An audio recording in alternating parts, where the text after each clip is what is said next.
I don't like negotiating. I don't like sales. I don't like any of it. I wish it was just straight up fair. I wish you didn't have to do things. I wish you could just trust people. But in life, you have to negotiate. And so today, I'm talking about this book by Voss, which is Never Split the Difference.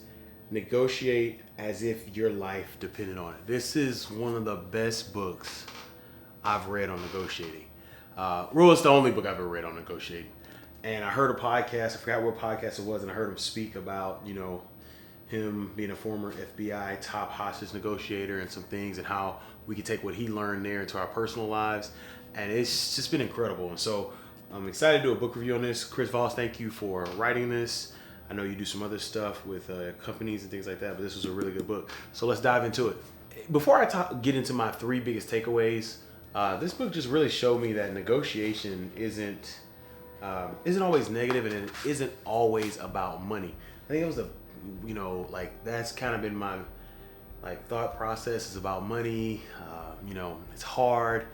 It's just, this book definitely made sure that to let me know and let others know that is not the case. All right, so here are my 3 takeaways. Takeaway number 1, asking how and what allows for your counterpart to believe they have control. What I mean by that is hey, how would you like to get that done? Ask some questions like that. What do you think will be best for us to get to this point?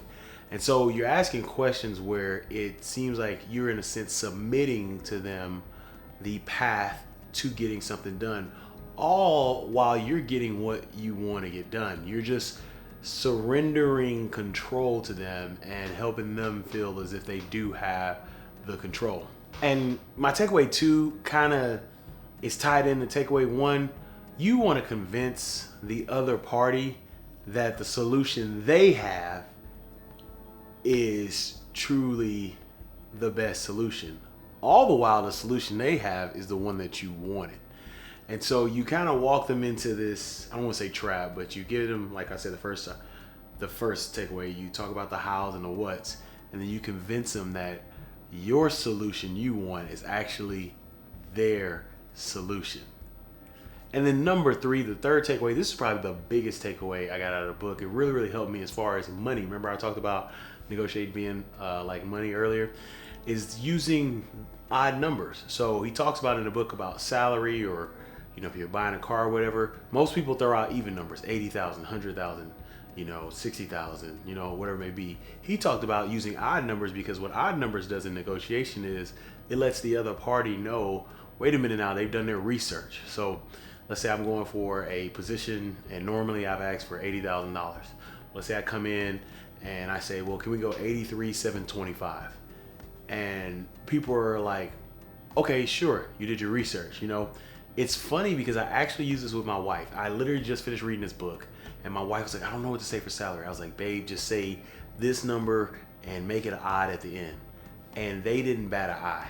It was incredible. The number that she picked was about $11,000 more than what she would have settled for, but she jumped out there.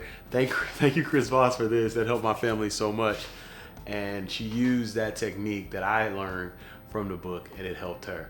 So that is this book, Never Split the Difference. Once again, if you need to know anything about negotiating, if negotiating is not your thing, this book will ease that, will let you know that you can negotiate, will give you tips to get that done. Thank you so much for checking out Read by Ed. And hey, stay around and be prepared for the next book review.